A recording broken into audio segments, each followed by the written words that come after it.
Ethan Cross slammed his fist against the bathroom mirror. Glass exploded. Blood ran down his knuckles. He didn't feel it. Through the cracked reflection, he stared at himself, a billionaire who controlled half of Manhattan's real estate, reduced to this, a man afraid of the woman sleeping in his bed. He had just found the documents. Hidden in Lydia's laptop, custody transfer papers, a boarding school in Switzerland that didn't exist, and a wire transfer to an agency he'd never heard of specializing in child relocation services. His 6-year-old daughter, Emily, was the target. But Lydia didn't know something. She thought she was marrying a fool. She was about to meet a monster. Before we begin, drop a comment. What city are you watching from? I want to see how far this story travels tonight. The blood dripped onto the marble floor. Ethan watched it fall one drop at a time and felt nothing. Nothing except rage. He grabbed a towel, wrapped his hand, and walked back to the bedroom. Lydia lay there, phone in hand, scrolling through something. She didn't look up. "You're awake," she said. Not a question, not concern, just observation. "Couldn't sleep. Take something. You have meetings tomorrow." Ethan stood at the foot of the bed. He studied her. The perfect hair against the silk pillow. The manicured nails tapping the screen. The engagement ring he'd given her 18 months ago, a 4-carat diamond that caught the moonlight like a warning. She was beautiful. She had always been beautiful. And now he knew she was planning to sell his daughter. "Come to bed," Lydia said, still not looking up. Ethan climbed in beside her. He lay on his back staring at the ceiling, his wrapped hand hidden beneath the blanket. Lydia put down her phone. She turned to him, traced a finger along his jaw. "You've been distant lately." "Work. It's always work with you. It's how I built everything." She smiled. That smile. The one he used to believe. "I know," she whispered. "And I'm here to help you enjoy it."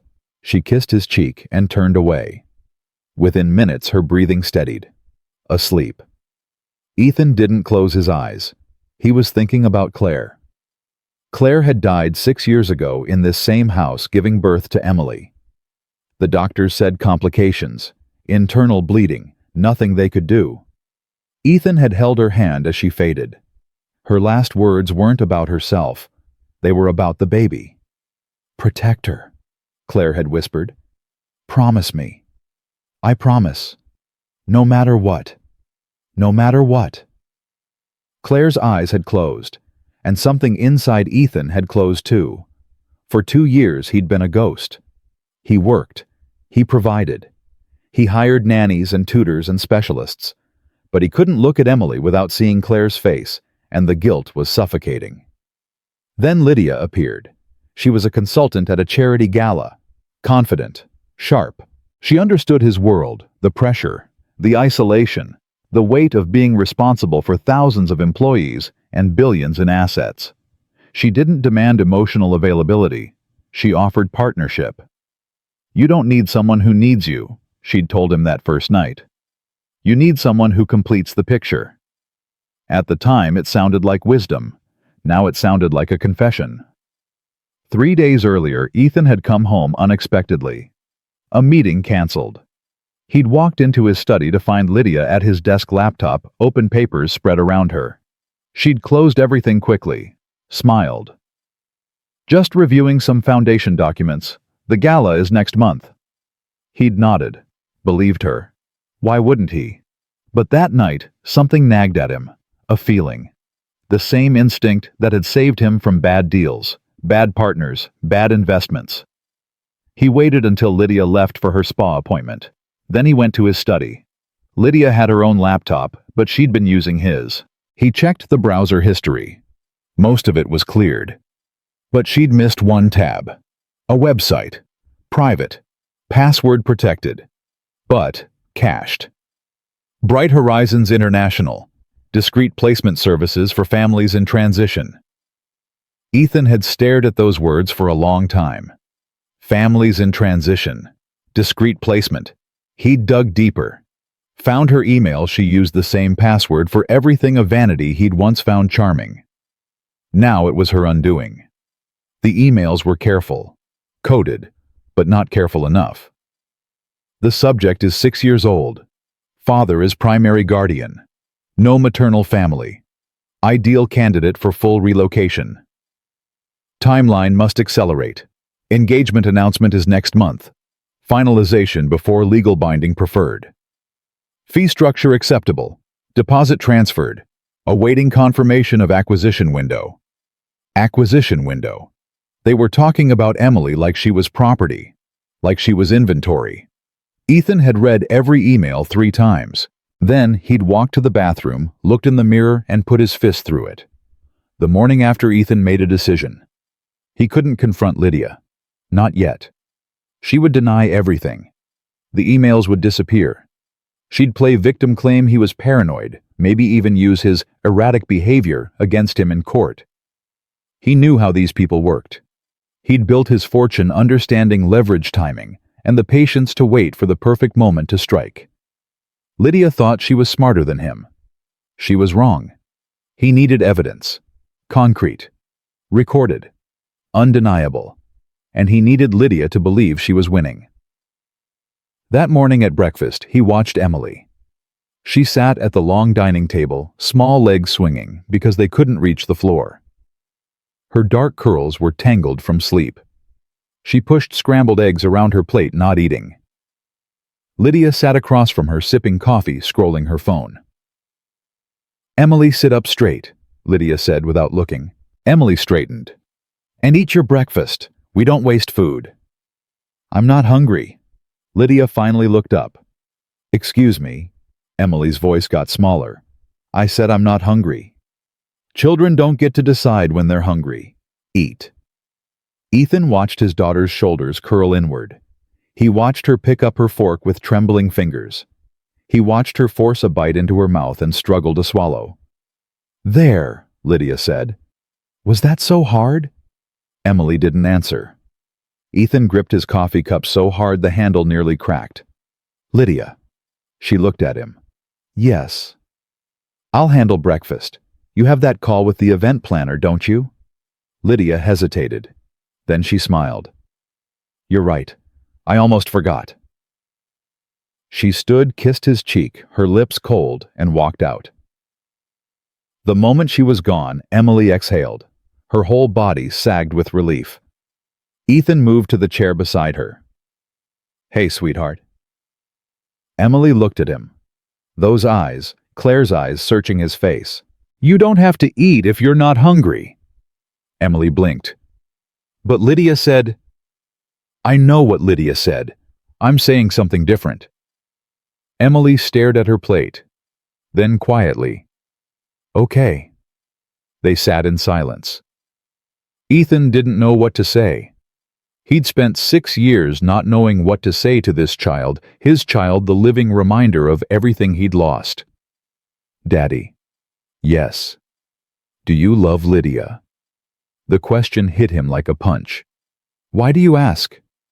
Emily shrugged. "She doesn't love me." Ethan's throat tightened. "What makes you say that?" "She told me." The room went cold. "She told you she doesn't love you?" Emily shook her head. "Not like that. She said I needed to be less trouble. That if I was too much, you'd have to make a hard choice. She said families sometimes have to let go of things that don't fit." Ethan couldn't speak. "Am I trouble, Daddy?" He pulled his daughter into his arms. He held her tight, tighter than he'd ever held her, and felt her small body stiffen with surprise before slowly relaxing into him. "You are not trouble," he said into her hair. "You are the best thing in my life. Do you hear me?" Emily nodded against his chest. "I'm going to protect you," Ethan said, "no matter what." The same words he'd said to Claire. The promise he'd almost broken. Not again. Never again. That afternoon, Ethan made 3 phone calls. The first was to his attorney. "I need everything you can find on an organization called Bright Horizons International. Quietly." The second was to his head of security. "I want surveillance on Lydia's phone, her emails, her movements. Everything. Legal gray area is acceptable. The third call was harder. His old friend Marcus answered on the second ring. Ethan, haven't heard from you in months. What's wrong? I need your help. Marcus had been a Navy SEAL before becoming one of the most discreet private investigators in the country. They'd met 15 years ago when Ethan needed someone to vet a potential business partner. Marcus had found skeletons nobody knew existed. Name it. Ethan told him everything. The emails, the agency, the timeline. Marcus was quiet for a long moment. You're sure about this? I'm sure. What do you want to do? Ethan stared out his office window at the sprawling estate, the manicured gardens, the swimming pool, the tennis courts, all the trappings of a life most people would kill for. And somewhere in this house, a woman was planning to make his daughter disappear. I want to trap her, Ethan said. I want her to think she's won. I want her to confess everything. That's dangerous. If she suspects, she won't suspect, because I'm going to give her exactly what she wants.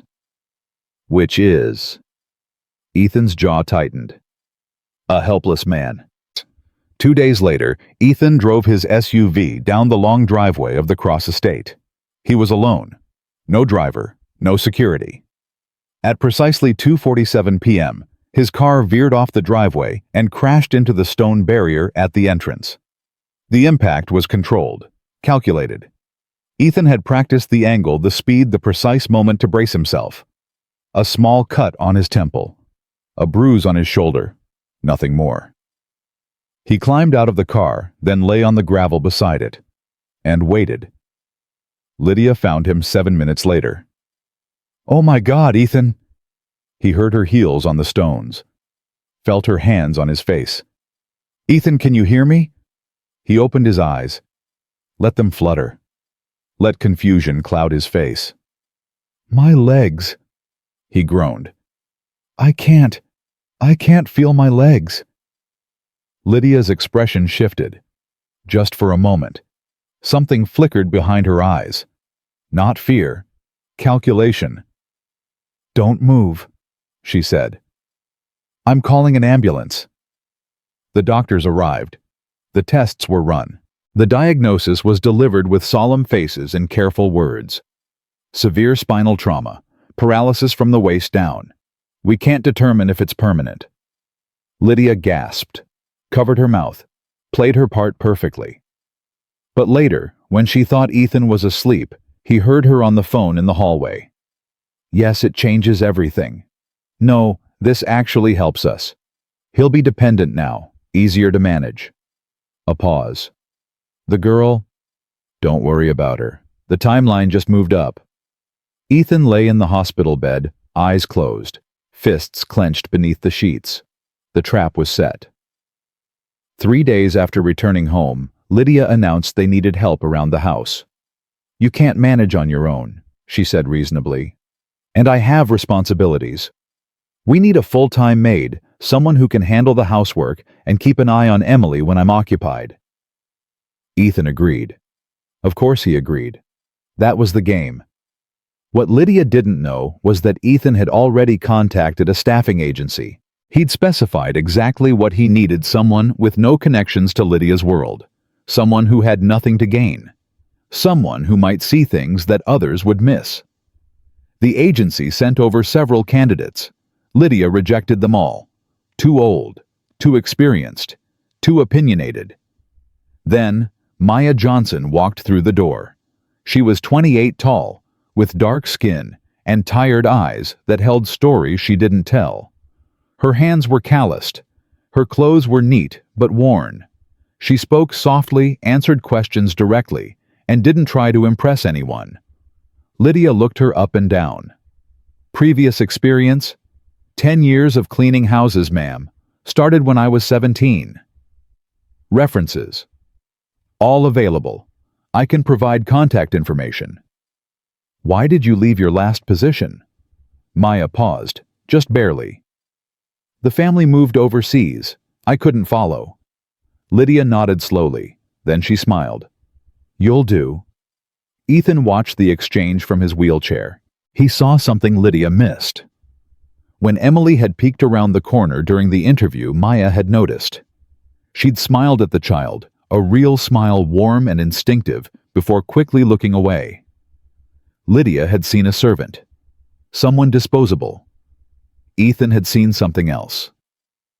Maya moved into the staff quarters that evening. She unpacked her single suitcase in 15 minutes and reported for duty. Her first task was bringing Ethan his dinner.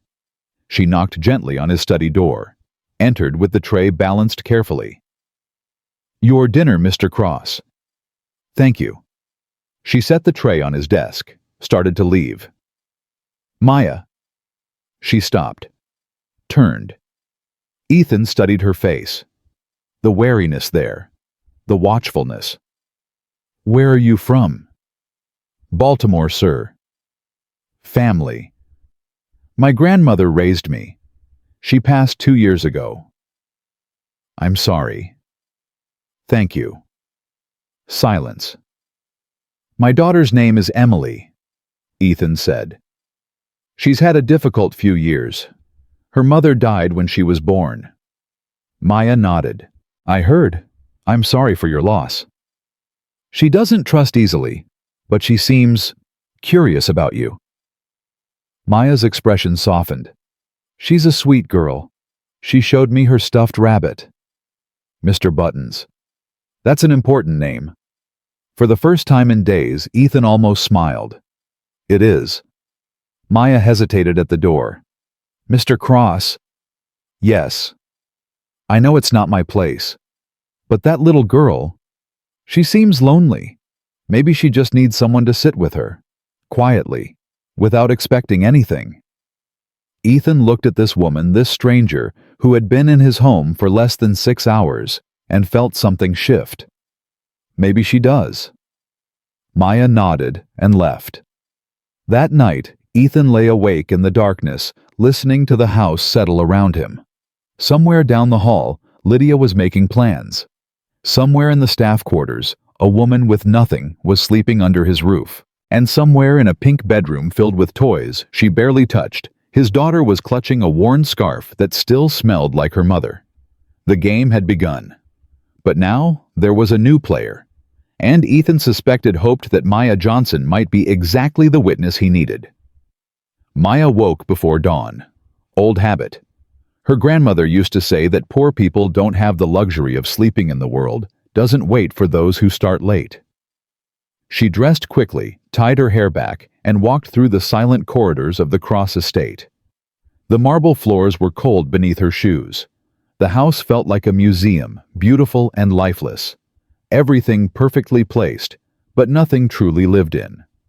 She found the kitchen and started coffee. Then she heard it. Crying. Soft. Muffled. Coming from upstairs. Maya hesitated. It wasn't her place. She'd been here less than 24 hours. But the sound pulled at something deep in her chest, something she couldn't ignore.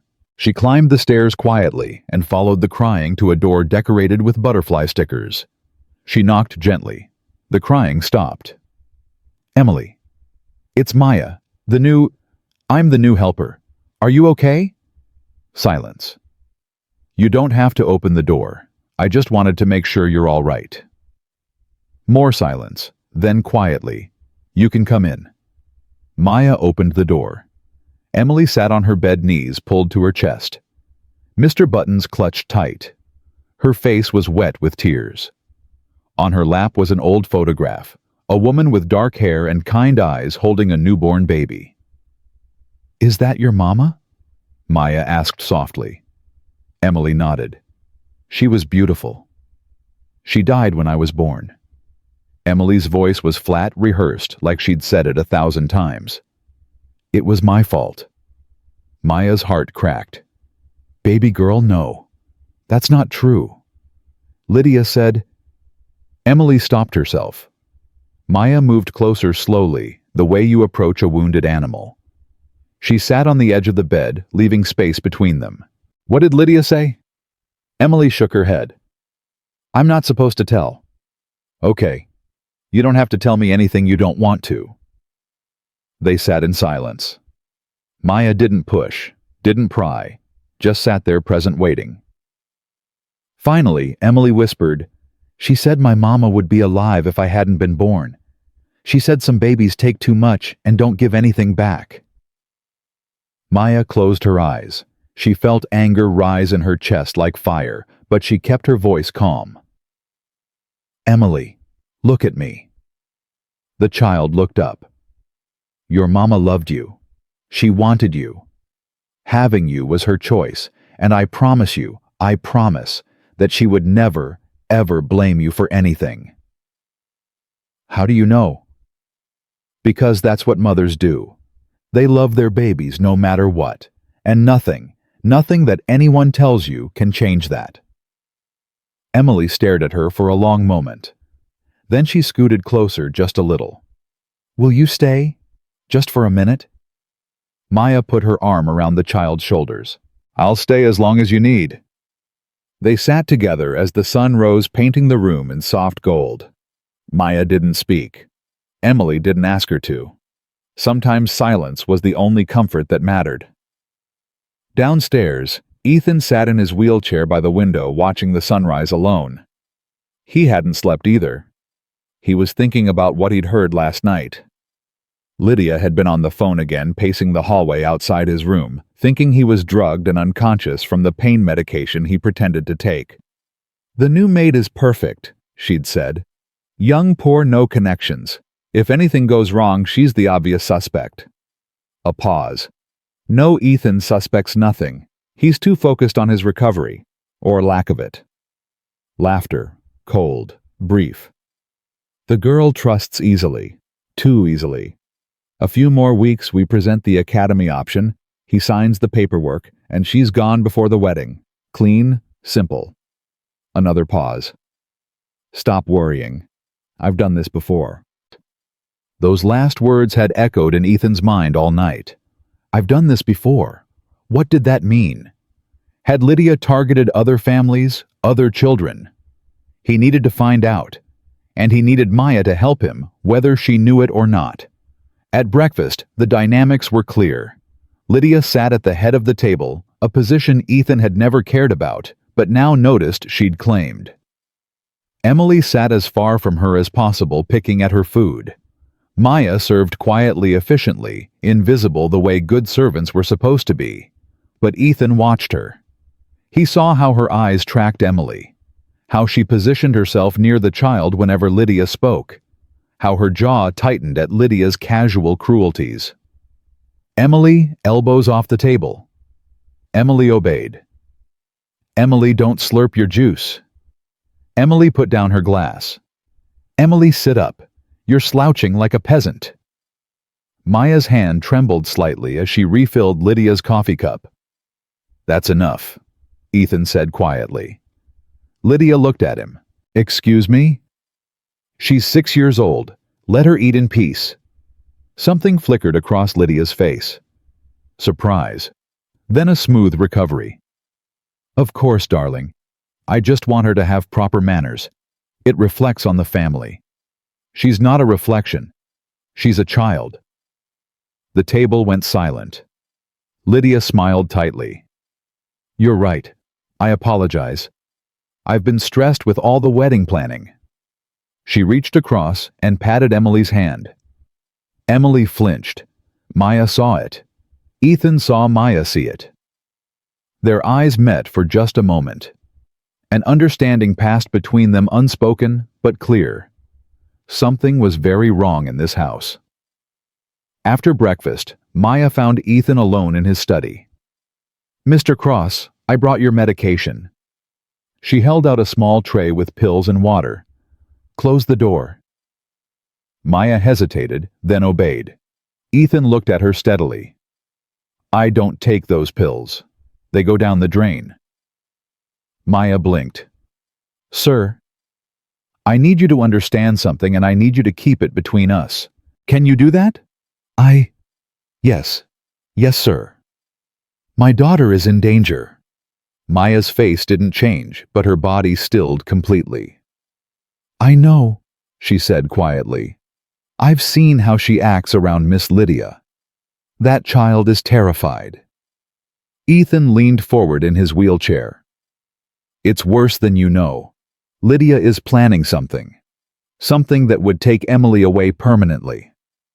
"What do you mean permanently?" "I mean there are organizations, illegal ones, that make children disappear. Wealthy families who want problems solved. Lydia has been in contact with one." Maya's hands trembled. She set the tray down carefully. "Mr. Cross, with all respect, that sounds insane. I know. But I've seen the emails. I've heard her phone calls. She thinks I'm helpless, so she's gotten careless." Maya processed this. Her grandmother had always told her to trust her gut, and her gut had been screaming since she walked into this house. "Why are you telling me this?" "Because I need someone inside the house who isn't compromised. Someone Lydia doesn't see as a threat. Someone who can watch, listen, and help me gather evidence." "Evidence for what?" "For the police. For prosecutors. For whoever can put her away before she hurts my daughter." Maya was quiet for a long moment. "Mr. Cross, I'm just a maid. I clean houses. I don't. You're the first person in this house who's shown my daughter genuine kindness in 2 years. That tells me everything I need to know about who you are." Maya looked at him. Really looked. She saw exhaustion, fear, and something else, desperation masked as control. "What do you need me to do?" "Stay close to Emily. Don't let her be alone with Lydia. And if you hear anything at all, tell me immediately." "And if Lydia finds out I'm watching her?" Ethan's jaw tightened. "Then I'll protect you. Whatever it takes." Maya thought about her grandmother, about all the houses she'd cleaned for people who treated her like furniture, about every time she'd kept her head down, stayed quiet, survived. This was different. This was a child's life. "Okay," she said. "I'll help." Ethan exhaled slowly. "Thank you." Maya picked up the tray. At the door she paused. "Mr. Cross." "Yes." "That little girl asked me this morning if her mother's death was her fault. She said Lydia told her she killed her mama by being born." Ethan's face went pale. "Lydia said that—" "Yes, sir. Emily made me promise not to tell, but I think you needed to know." For a moment, Ethan couldn't speak. His hands gripped the armrests of his wheelchair until his knuckles went white. "Thank you for telling me." Maya nodded and left. Alone, Ethan buried his face in his hands. What kind of monster tells a child she killed her own mother? And what kind of father lets that monster stay under his roof for 2 years? The guilt threatened to swallow him whole. But guilt was a luxury he couldn't afford. Not now. He had work to do. The days that followed fell into a pattern. Lydia played the devoted fiancée, fussing over Ethan's comfort, managing the household, making wedding plans. She was attentive in public, cold in private, and increasingly bold in her contempt for Emily. Maya watched it all. She watched Lydia exclude Emily from family dinners, claiming the child needed to learn independence. She watched Lydia cancel Emily's playdate with the neighbor's daughter, saying Emily wasn't ready for social interactions. She watched Lydia convince Ethan's physical therapist to extend his sessions, keeping him occupied while she had the house to herself. But most disturbing were the phone calls. Maya heard fragments, pieces, enough to build a terrifying picture. The academy brochure arrived. Yes, it looks legitimate. No, he won't question it. He trusts my judgment on these things. The deposit is ready. Bitcoins. That's fine. Whatever keeps it clean. How long after drop-off before? Right. No contact, I understand. Each conversation made Maya's blood run colder. She reported everything to Ethan. He listened, wrote notes, added details to a file that grew thicker each day. "We're close," he told her one evening. "But I need her to say it directly, on record. Something that can't be denied or explained away." How do we make her do that? We give her what she wants. We make her think she's won. Maya didn't understand yet, but she trusted him. More than that, she trusted herself, and every instinct she had said this man was trying to save his daughter. That was enough. Emily began seeking Maya out whenever possible. She would appear in whatever room Maya was cleaning, carrying Mr. Buttons, asking quiet questions. "Do you have a favorite color?" "Purple, like lavender flowers." "Mine's yellow, like sunshine." "That's a happy color." "Mama liked yellow. Daddy told me once." These small conversations became anchors for both of them. Maya would stop her work, kneel down, and give Emily her full attention. She learned that Emily loved horses but had never touched one. That she wanted to learn piano, but her lessons were always canceled. That she had dreams about her mother where Claire would sing to her songs Emily couldn't remember when she woke up. "Do you think she's in heaven?" Emily asked one afternoon. "I think she's wherever you need her to be," Maya said carefully. "Lydia says there's no heaven. She says dead people just go away forever." Maya felt her jaw clench. "Well, I believe different. My grandmother passed 2 years ago, and I talk to her every night. I think she hears me." Emily's eyes widened. "You do?" "Every single night. I tell her about my day. I ask her for advice. Sometimes I think I can feel her answer." "What does she say?" Maya smiled softly. "She says to be brave, to help people who need helping, and to never ever let anyone make me feel small." Emily considered this. Then she leaned closer. "Can I talk to your grandmother too?" "Baby girl, you can talk to her anytime you want. She'd love to hear from you." That night, Maya stood outside Emily's door and heard the child whispering. "Hi, Maya's grandmother. My name is Emily. I'm 6. Maya said I could talk to you. I hope that's okay." A pause. "I miss my mama, and I'm scared sometimes, but Maya makes me feel better. Can you please watch over her? And maybe my mama too?" Maya pressed her hand to her mouth, tears streaming silently down her face. Lydia's patience was wearing thin. Maya noticed it in small ways at first. The sharper tone, the longer absences, the increasingly frequent phone calls that Lydia took behind closed doors. Then came the incident in the kitchen. Maya was preparing lunch when Lydia walked in, phone pressed to her ear. She didn't see Maya at first, standing in the pantry alcove. "I don't care about the paperwork delays. I've been planning this for 18 months. The wedding is in 6 weeks, and that child needs to be gone before I walk down the aisle." Maya held her breath. "I'm not being paranoid. Children talk. What if she says something to the wrong person at the wedding? What if she throws a tantrum? What if Ethan's mother asks why her granddaughter is crying?" A pause. "The school story will hold. Prestigious academy in Switzerland. Very selective. Limited communication during the adjustment period. By the time anyone asks questions, the trail will be cold." Maya's hands were shaking. "Listen to me carefully. I didn't spend 2 years building this relationship to have it derailed by a 6-year-old. The money from Ethan's trust goes to his wife, not his daughter, not his family. His wife. And once I'm his wife, everything changes." Lydia turned and saw Maya.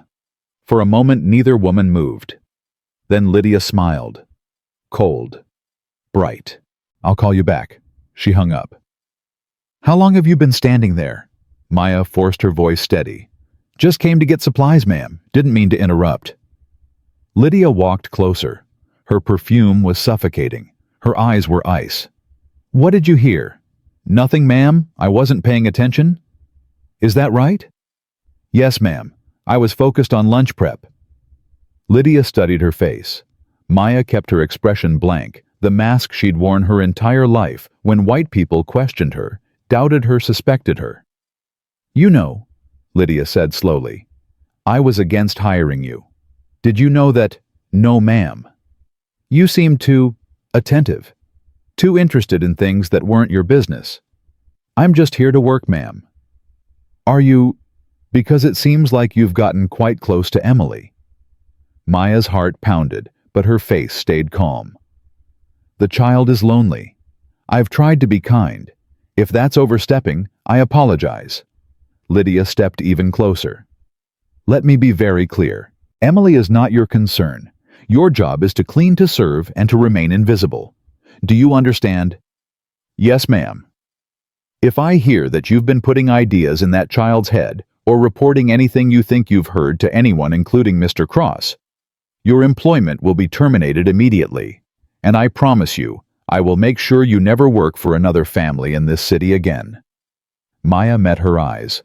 She saw nothing human there, just ambition and cruelty polished to a shine. I understand, ma'am. Good. Lydia smiled again. Now finish lunch. I have calls to make. She walked out. Maya stood frozen for a full minute, letting her heartbeat slow. Then she went to find Ethan. She told him everything, every word, every threat. Ethan listened without interrupting. When she finished, his face was carved from stone. She's accelerating the timeline, he said. Something's changed. What do we do? We accelerate too. He opened a drawer and pulled out a small device. This is a digital recorder, military grade. Marcus gave it to me. It's undetectable by standard debugging equipment. He handed it to Maya. I need you to wear this whenever you're in the house. Everything Lydia says, even in passing, I want it recorded. Maya took the device. It was barely larger than a button. Mr. Cross, if she finds this on me, she won't. It clips inside your uniform collar. Even if she searched you, she wouldn't know what she was looking at. Maya turned the device over in her hands. I could lose everything. My job, my reference, my chance to start over. I know, and I'm asking you to risk that for a child who isn't yours. I have no right to ask. Maya thought about Emily, about the whispered conversations with a dead grandmother, about the stuffed rabbit and the yellow sunshine and the mother who existed only in photographs. You're not asking, she said quietly. I'm choosing. She clipped the device inside her collar. When does this end? Ethan looked at her with something like gratitude and something like guilt. Soon, I promise. One way or another, this ends soon. That night, Maya lay in her small staff quarters, staring at the ceiling. She could leave, pack her bag, walk out the door. No one would blame her. But she thought about Emily's face, about the fear in those young eyes, about a child who'd been told she killed her mother just by being born. Maya had survived worse than Lydia Bennett. She'd survived poverty, survived loss, survived being invisible in a world that didn't care if she existed. This was different. This was a choice. She chose to stay. She chose to fight. And whatever came next, she would face it the same way her grandmother had faced everything, with her head high and her heart open no matter the cost. 3 days later, Lydia made her move. It happened at dinner. Ethan sat at the head of the table for the first time since his accident, his wheelchair positioned carefully. Emily sat to his right, Maya standing nearby ready to serve. Lydia cleared her throat. I have wonderful news. Ethan looked at her. Oh. I've been researching options for Emily's education, and I found the perfect school. Emily's fork froze halfway to her mouth. It's called Alpine Heights Academy. It's in Switzerland, very prestigious. They specialize in children from prominent families. The environment is structured, nurturing, and completely private. Switzerland, Ethan repeated flatly. The program is remarkable. Small classes, individual attention, and they're very selective. I had to pull quite a few strings to get Emily considered. Emily's eyes were wide with panic. She looked at Maya. Maya kept her face neutral, but her hand moved to the small recorder under her collar. When does this start? Ethan asked. That's the exciting part. They have an opening next week. If we act quickly, Emily could begin immediately. Next week. I know it's sudden, but opportunities like this don't wait. And frankly, darling, with your recovery ongoing, it might be easier for everyone if Emily were somewhere stable.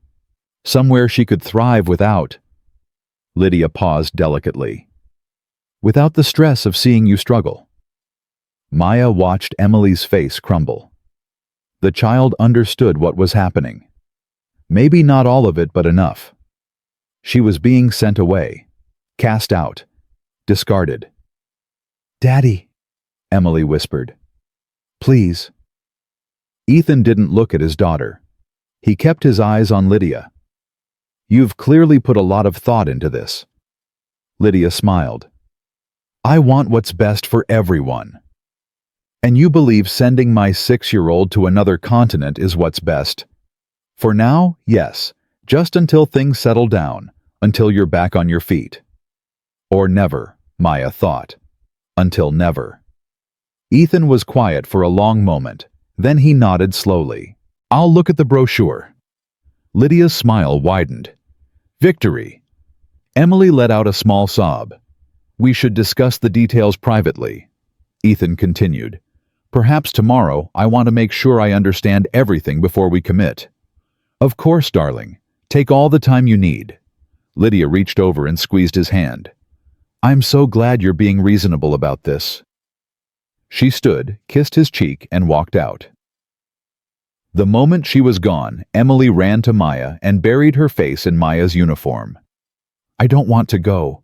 Please, please don't let them send me away." Maya knelt down and held her tight. "Shh. It's okay. It's going to be okay." She looked at Ethan over Emily's head.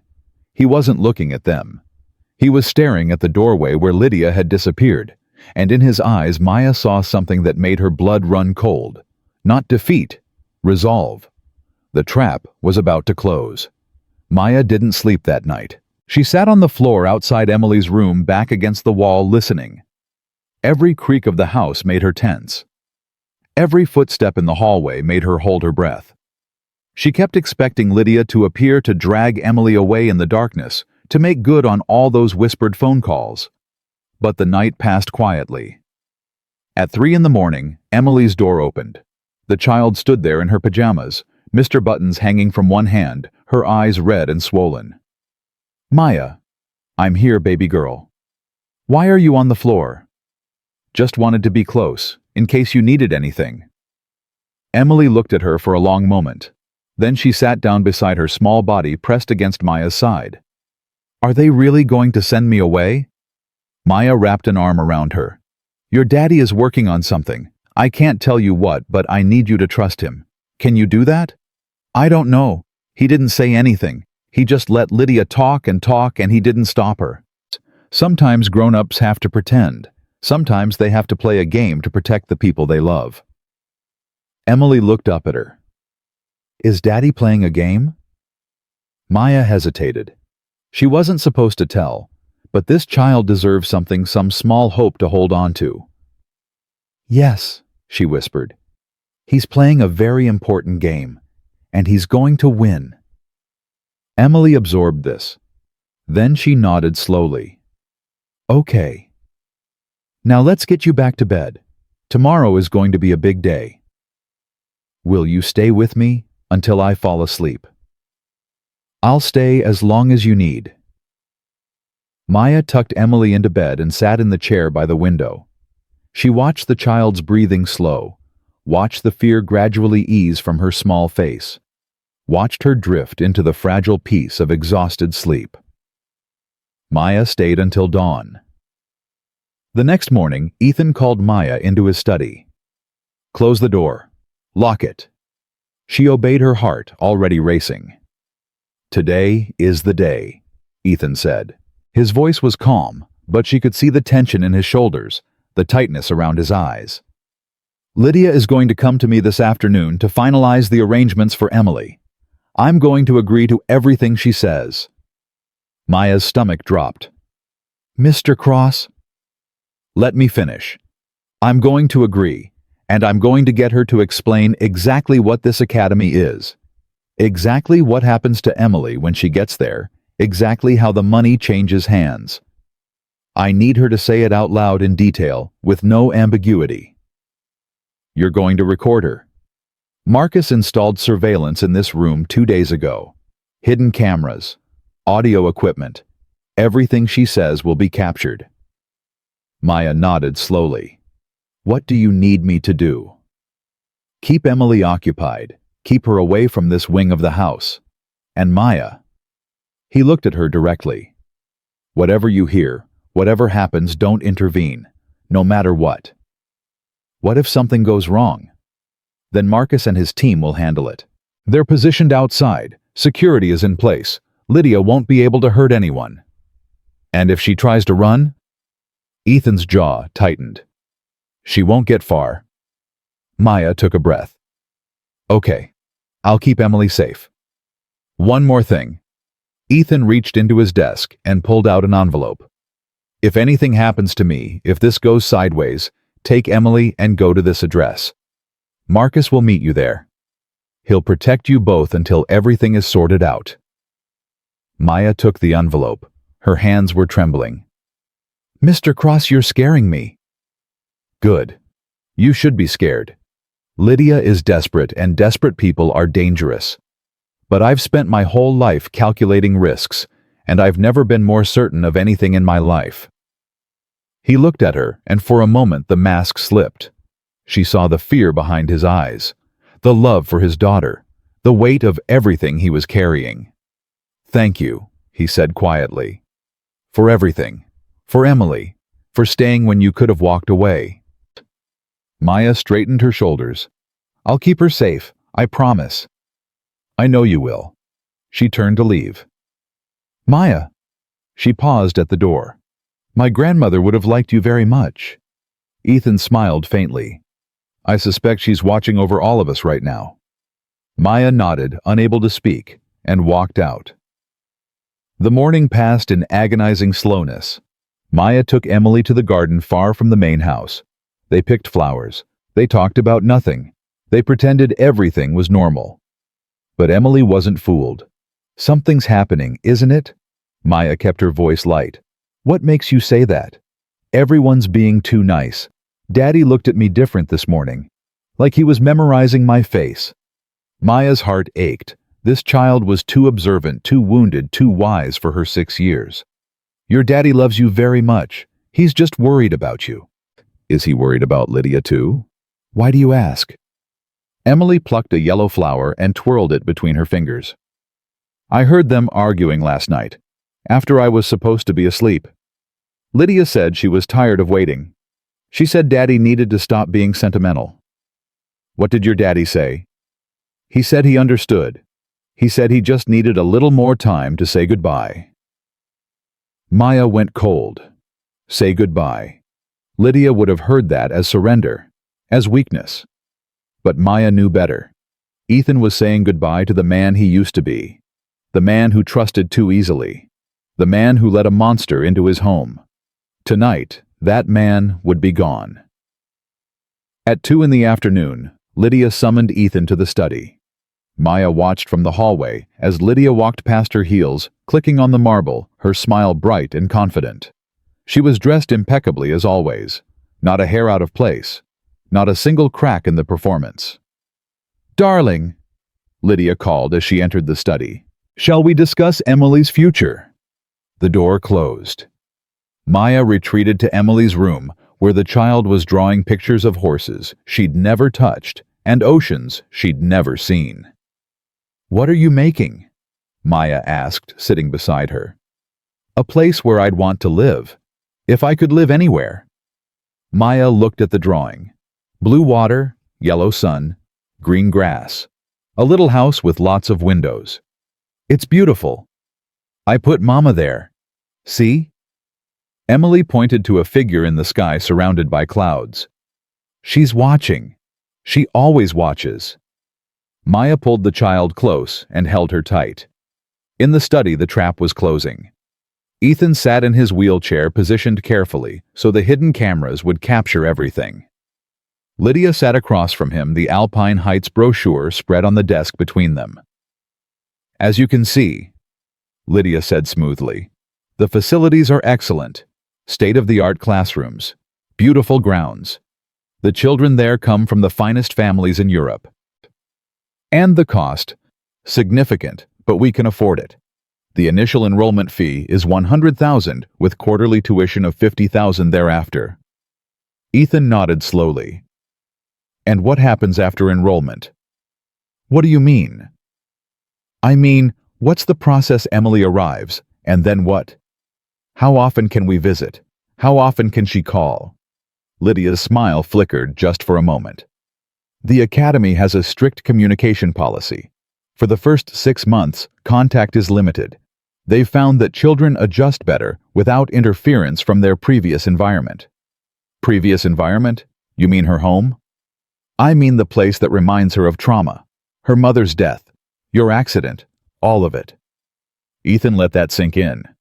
Then he leaned forward. Lydia, I need you to be honest with me. I'm always honest with you. Are you? Because I've been thinking about this and something doesn't add up. Lydia's posture stiffened slightly. What do you mean? This academy. I looked it up. The website is basic. The testimonials are vague. The contact information leads to a forwarding service in Geneva. It's designed to be discreet. These families value privacy. Or, it's designed to be untraceable. Silence. Lydia's smile faded. What exactly are you suggesting, Ethan? I'm suggesting that I want the truth. The real truth. About what happens to Emily once she's enrolled. She receives an excellent education. Stop. The word cut through the room like a blade. Lydia went still. I'm not a fool, Ethan said quietly. I've seen the emails. I've heard the phone calls. I know about Bright Horizons International. I know about the deposits. I know this isn't a school. Lydia's face changed. The mask cracked, revealing something cold and calculating beneath. You've been spying on me. I've been protecting my daughter. You don't understand what you found. Those communications are proof that you're planning to sell my child to the highest bidder. Lydia laughed, a sharp, brittle sound. Sell. That's dramatic even for you. Then explain it to me. Explain what acquisition window means. Explain full relocation. Explain why you told your contact that the girl won't be a problem much longer. Lydia stood abruptly. Her chair scraped against the floor. I don't have to explain anything to you. Yes, you do. Because right now I'm the only thing standing between you and prison. Lydia froze. What did you say? Ethan rose from his wheelchair. Slowly. Deliberately. He stood on legs that had supposedly been paralyzed for weeks. Lydia's face went white. You... She couldn't finish the sentence. I can walk. I've always been able to walk. The accident was staged. The paralysis was a lie. I needed to see what you would do when you thought I was helpless. Lydia backed away, her hand reaching for the desk for something to steady herself. This is insane. You're insane. Maybe, but I'm not the one who's been planning to traffic a 6-year-old. I never... Say it. Ethan stepped closer. Say what you were going to do with my daughter. Lydia's composure crumbled. Her voice turned hard, desperate. You want the truth, fine. Your daughter is a liability. She's the reason your mother questions our relationship. She's the reason your investors look at you with pity instead of respect. She's a constant reminder of your dead wife, and as long as she's here, you'll never move on. You'll never be fully mine. So you decided to remove her. I decided to solve a problem. There are families overseas who would pay a fortune for a child like Emily. Healthy, beautiful, from good genetic stock. She would have been well cared for. She would have had a life. A life without her father, without her identity, without her freedom. A life is a life. She would have adapted. Ethan stared at the woman he had almost married, the woman he had let into his home, his life, his daughter's world. How many others? He asked quietly. Lydia blinked. What? You said you'd done this before. How many other children? Lydia's smile returned thin and cruel. That's not really your concern. How many? Enough to know what works. Enough to know how to be careful. You're the first one who's ever figured it out. Congratulations. The door burst open. Police officers flooded the room. Marcus was behind them, his face grim. Lydia spun around, eyes wild. What is this? Lydia Bennett, the lead officer said. You're under arrest for conspiracy to commit human trafficking, evidence tampering, and criminal intent to endanger a minor. This is a setup. He entrapped me. Ma'am, everything you've said has been recorded. You have the right to remain silent. I know my rights. Lydia screamed. She lunged toward Ethan. You think you've won. You think this is over. I have connections you can't imagine. I have lawyers. I have... Nothing. Ethan's voice was ice. You have nothing. Officers grabbed Lydia's arms. She thrashed against them. You'll regret this. You'll regret ever crossing me. Ethan watched as they dragged her toward the door. Lydia. She stopped struggling, turned to look at him.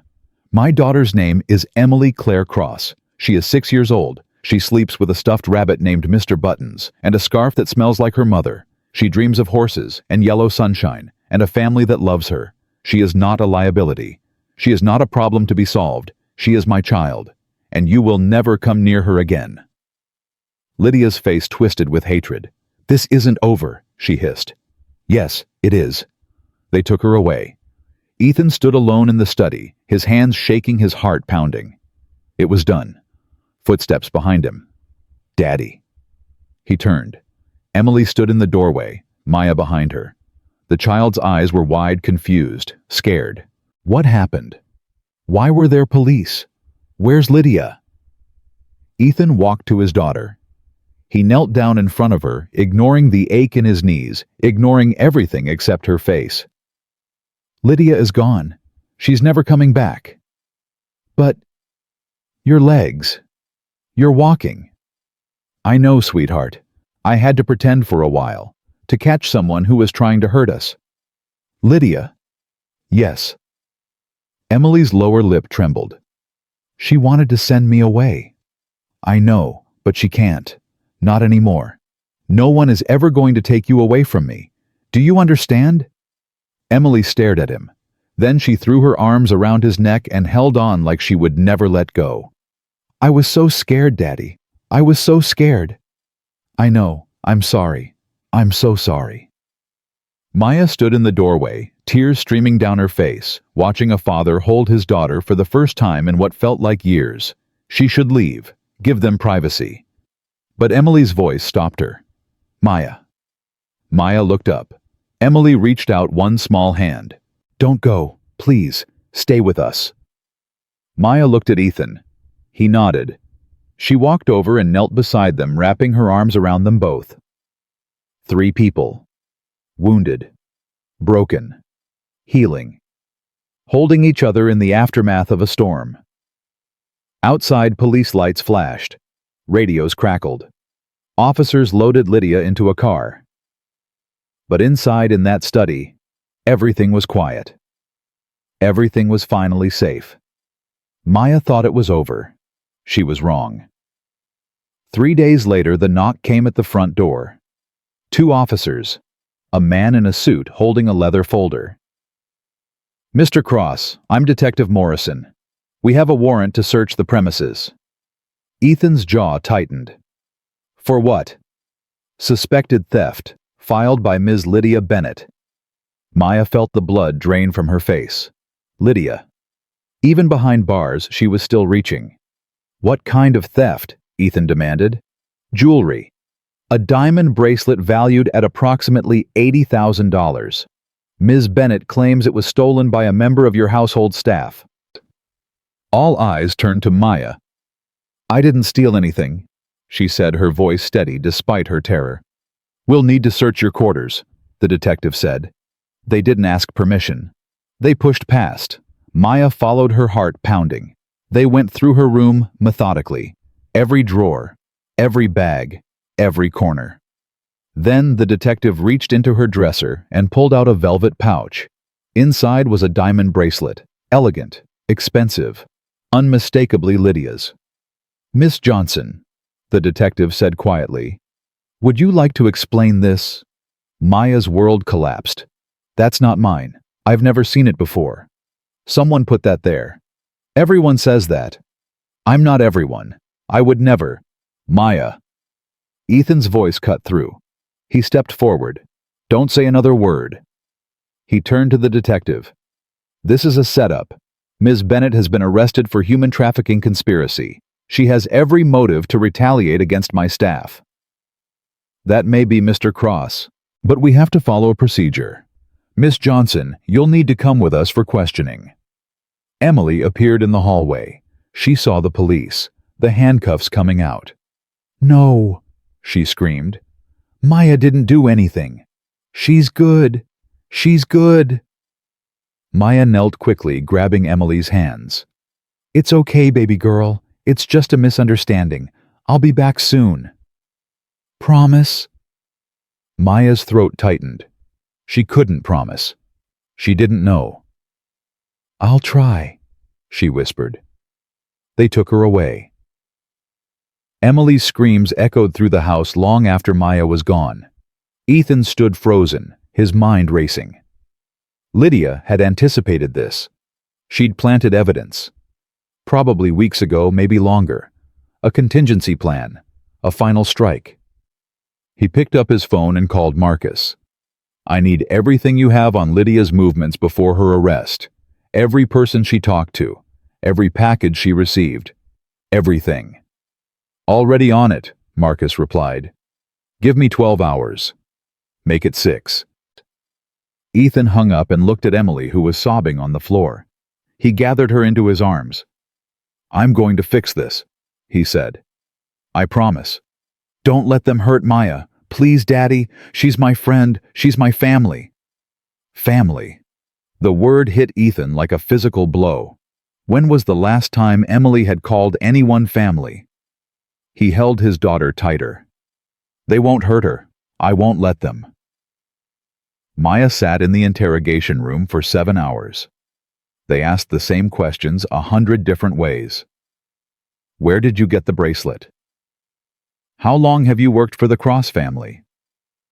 What is your relationship with Mr. Cross? Did he ask you to steal for him? Did Ms. Bennett ever offer you money? Maya answered everything truthfully, consistently, completely. But she could see the doubt in their eyes. She was poor, black, staff. The bracelet was in her room. The math was simple. At hour 8, the door opened. A lawyer walked in. Expensive suit. Perfect hair. The kind of lawyer Maya could never afford. I'm representing Miss Johnson, he said. From this moment on, she won't be answering any more questions. The detective frowned. And who hired you? Ethan Cross. Maya's eyes widened. The lawyer sat beside her. Mr. Cross has provided evidence that Ms. Bennett purchased identical jewelry 2 months ago. We've traced the receipt. We've also obtained surveillance footage from the Cross estate showing Ms. Bennett accessing the staff quarters on multiple occasions during Miss Johnson's shifts. The DA is reviewing the evidence now. Miss Johnson will be released within the hour. Maya couldn't speak. Ethan had saved her. Again. She was released at midnight. Ethan was waiting in the lobby. Mr. Cross, you didn't have to. Yes, I did. He looked exhausted. Gray. Old, in a way he hadn't seemed before. Lydia tried to destroy you because you protected Emily. That makes this my responsibility. It wasn't your fault. Maybe not. But it's my debt. They drove back to the estate in silence. When they arrived, Emily was waiting at the door, still in her pajamas, eyes swollen from crying. Maya barely stepped out of the car before the child slammed into her arms, wrapped tight around her waist. You came back. You came back. I told you I'd try. Don't leave again. Please, promise you won't leave. Maya looked at Ethan over Emily's head. He nodded once. Maya knelt down and took Emily's face in her hands. I promise, she said. I'm not going anywhere. That night, Lydia called from jail. Ethan answered. How does it feel? Lydia's voice slithered through the phone. Watching your little maid squirm. Watching everything you built start to crumble. She's been released. Your setup failed. Silence. Then Lydia laughed. Hollow. Bitter. This time. But I told you, Ethan. I always finish what I start. You're behind bars. For now, lawyers are wonderful things. Appeals, technicalities, reasonable doubt. I give it 6 months before I walk free. Ethan's grip tightened on the phone. And when you do, I'll disappear for a while, let things cool down. And then one day when you least expect it, when you finally let your guard down, when that little girl thinks she's safe, I'll take what's mine. Emily is not yours. She was always mine. From the moment I walked into your life. I just needed you to sign the papers. I never signed anything. Didn't you check your files, Ethan? Check the trust documents. You might be surprised what you agreed to during those foggy days after your accident. Ethan's blood went cold. You're lying. Am I sweet dreams? The line went dead. Ethan stood motionless for a long time. Then he went to his safe, pulled out every document, every contract, every paper he'd signed in the past 2 years. It took him 4 hours to find it. Hidden in an appendix of a routine trust amendment he'd signed 8 months ago, buried in legal jargon and cross-references, was a clause. A custody transfer clause. If Ethan Cross was deemed incapacitated or deceased, full guardianship of Emily Claire Cross would transfer to his spouse or designated beneficiary. The designated beneficiary was Lydia Bennett. Ethan sat back, his heart pounding. She had planned everything. Every step. Every contingency. If he'd really been paralyzed, if he'd really been helpless, she would have had Emily within weeks. And no one would have known until it was too late. He picked up the phone and called his lawyer. I need that clause voided. Tonight. It's 3 a.m. I don't care. I want it done before sunrise. Ethan, what's going on? Just do it. And when you're done, I want a restraining order against Lydia Bennett. Maximum distance. Full protection for my daughter and every member of my household. Including your staff. Ethan thought of Maya, of everything she'd sacrificed, everything she'd risked. Especially my staff. He hung up and walked to the window. The sun was starting to rise. Lydia was still out there, still scheming, still dangerous. But so was he. And this time he wouldn't stop until she was buried so deep in legal consequences that she'd never see daylight again. For Emily. For Maya. The clause haunted Ethan for days. He read it over and over, memorizing every word, every legal twist that Lydia had slipped into documents he thought he understood. She had been patient. Methodical. She had moved pieces on a board he didn't even know existed. But patience worked both ways. Ethan's lawyers filed emergency motions to void the custody clause. They petitioned for a permanent restraining order. They began building a case so airtight that Lydia would spend the rest of her life answering for her crimes. But Lydia wasn't waiting. From her cell, she made phone calls, sent messages, pulled strings Ethan didn't know she had. The first sign of trouble came 4 days after her arrest. Marcus called at 6 a.m. We have a problem. Ethan was already awake. He hadn't slept more than 3 hours a night since finding the clause. What kind of problem? Lydia's lawyer filed a motion claiming entrapment. They're arguing that you manipulated her into making incriminating statements, that the paralysis deception constituted psychological coercion. That's insane. Maybe. But the judge agreed to a hearing. If they can prove coercion, the confession gets thrown out. Ethan's jaw tightened. When's the hearing? 10 days. Can we fight it? We can try, but Ethan, there's something else. What? Lydia's been talking to other inmates. Bragging, actually. One of our contacts inside says she's been making promises. Money. Protection. Jobs on the outside. Promises for what?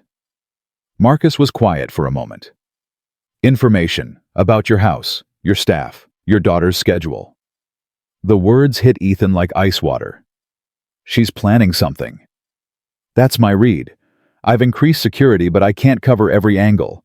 She's got resources we can't trace, people we can't identify. Ethan looked out the window at the estate grounds. Somewhere in this house, Emily was sleeping. Maya was probably awake watching over her. What do you recommend? You could take Emily somewhere, a safe house, until the trial. Run away. Strategically relocate. There's a difference. Ethan shook his head. No. If I run, Lydia wins. She wants me scared. She wants me reactive. I'm not giving her that. Then what? Ethan thought for a long moment. We end this. Permanently.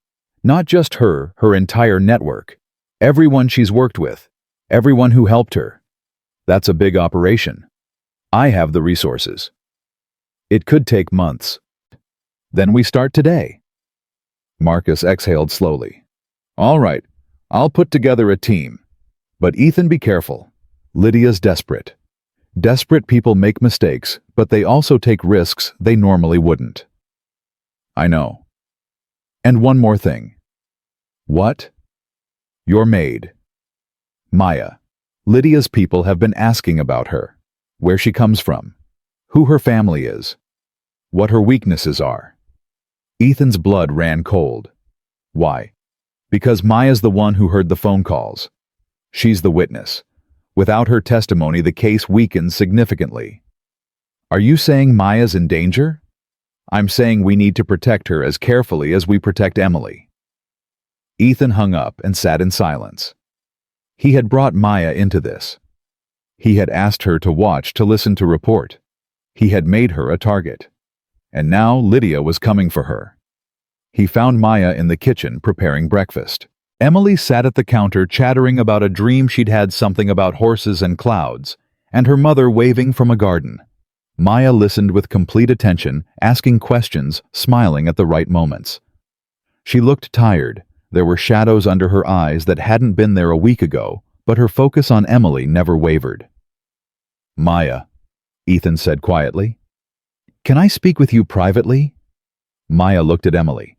Can you finish your orange juice while I talk to your daddy? Emily nodded, suddenly serious. Is everything okay? Everything's fine, sweetheart. Just grown-up stuff. Maya followed Ethan into his study. He closed the door. What's wrong? She asked immediately. Lydia's people are asking about you. Maya went still. What do you mean? She's gathering information. Your background, your family, anything she can use. Use for what? I don't know yet, but Marcus thinks you're being targeted. Because of what you know. What you heard. Maya's hands trembled slightly. She pressed them against her sides. What does that mean for me? It means you're in danger, and I need to ask you something difficult. What? Would you consider leaving? Maya blinked. Leaving? I could set you up somewhere safe. New city, new identity if necessary. Money to start over. You wouldn't have to worry about any of this. Maya stared at him. You want me to run? I want you to be safe. And Emily? Emily has me. She has security. She has me. Maya's voice hardened. I'm not leaving her, Mr. Cross. I made a promise. Promises don't mean anything if you're dead. The words hung in the air. Maya took a breath, then another. My grandmother used to say that fear is just a feeling. It doesn't control you unless you let it. She looked Ethan directly in the eyes. I've been scared my whole life. Scared of poverty. Scared of being alone. Scared of mattering so little that nobody would notice if I disappeared. She paused. But that little girl in there, she noticed. She sees me. She needs me. And I'm not going to let some monster in a designer dress take that away. Ethan studied her face. The determination, the steel beneath the softness. You understand what you're saying. Lydia's not playing games. She's tried to traffic children. She's tried to frame you. She will try to kill you if she thinks it will help her. I understand. And you're staying anyway. Yes. Ethan nodded slowly. Then we need to talk about protection. Real protection, not just hope and good intentions. What did you have in mind? Starting today, you don't go anywhere alone. Security escorts you everywhere. You have a panic button on you at all times. And Maya? He hesitated. I'm going to teach you something. What? How to protect yourself. Not just run, not just hide. Fight if you have to. Maya's eyes widened. You want to teach me to fight? I want you to have options, in case the worst happens. Maya thought about it. About all the times in her life she'd been helpless. All the times she'd wished she could do something more than just survive. Okay, she said. Teach me. The next week was intense. Ethan hired a private security instructor, a woman named Rachel, who had spent 15 years in military intelligence before going private. Rachel was efficient, serious, and utterly without sentiment. Pain is just information, she told Maya during their first session. It tells you something is wrong, but it doesn't decide what you do next. You decide. Maya learned fast. She had to. Rachel taught her how to recognize threats, how to position herself in a room, how to use everyday objects as weapons, how to break free from grabs, holds, restraints. You're not going to overpower anyone with strength, Rachel explained. You're smaller. You need to be faster, smarter, more vicious. Vicious. If someone is trying to hurt you, you don't fight fair. You go for the eyes, the throat, the groin. You make them regret touching you. Then you run. Maya practiced until her muscles ached, until her hands were raw, until the movements became instinct instead of thought. Emily watched from a distance, confused but supportive. Why is Maya learning to punch? She asked Ethan one afternoon. Because sometimes people need to protect themselves. From bad people. Yes. Emily considered this. Can I learn too? Ethan smiled faintly. When you're older. How much older? Let's start with 7. Emily grinned. That's only 1 more year. I know. I'm counting too. At night, Maya sat with Emily until she fell asleep, then reported to Ethan for updates on the investigation. Marcus and his team had been busy. They'd traced Lydia's connections to a network of facilitators spread across 3 countries. Shell companies, fake identities, bank accounts in Switzerland, the Caymans, Singapore. She's been doing this for at least 8 years, Marcus reported. We've identified 4 confirmed cases. Children from wealthy families all placed through adoption arrangements that were anything but legal. Ethan felt sick. 4 families. That we can confirm. There may be more. What happened to the children? Marcus hesitated. We're still investigating. Marcus. 2 have been located, both in Europe, both in situations that are complicated. The other 2 are still missing. Ethan closed his eyes. 4 children. 4 families destroyed. And Lydia had almost done the same to Emily. Can we get this to the prosecutors? Already in process. This isn't just trafficking anymore. It's organized crime, RICO charges, federal involvement. Lydia's not getting out on a technicality. What about the entrapment hearing? Still scheduled. But with this new evidence, her lawyers are going to have a harder time arguing she was an innocent victim of manipulation. Good. Keep pushing. Marcus nodded. Then he paused. There's something else. What? One of Lydia's contacts tried to reach Maya yesterday. Ethan's head snapped up. What do you mean, reach her? A phone call, to the main house line. The person asked for Maya by name, said they were from a law firm conducting depositions. What law firm? Fake. The number traced to a burner phone. We're trying to locate it. Did Maya take the call? No, your housekeeper did. She told them Maya wasn't available and asked for a callback number. They hung up. Ethan stood abruptly. They're testing our defenses, seeing who answers, what information they can get. That's my assessment. Double security. Nobody talks to anyone outside the household without clearance. Already done. Ethan paced the room. This isn't enough. Lydia's still orchestrating from her cell. We need to cut off her communications. That's difficult. Prison calls are monitored, but she has ways around it. Coded messages, trusted intermediaries. Then we infiltrate her network. Find out who she's talking to, what she's planning. That's risky. Everything is risky. I'm done playing defense. Marcus studied him for a long moment. You've changed, Ethan. What do you mean? The man I met 15 years ago would have thrown money at this problem and hoped it went away. He would have let lawyers handle everything while he focused on business. That man almost lost his daughter. I know. And now you're fighting like you have something to lose. Ethan looked toward the door.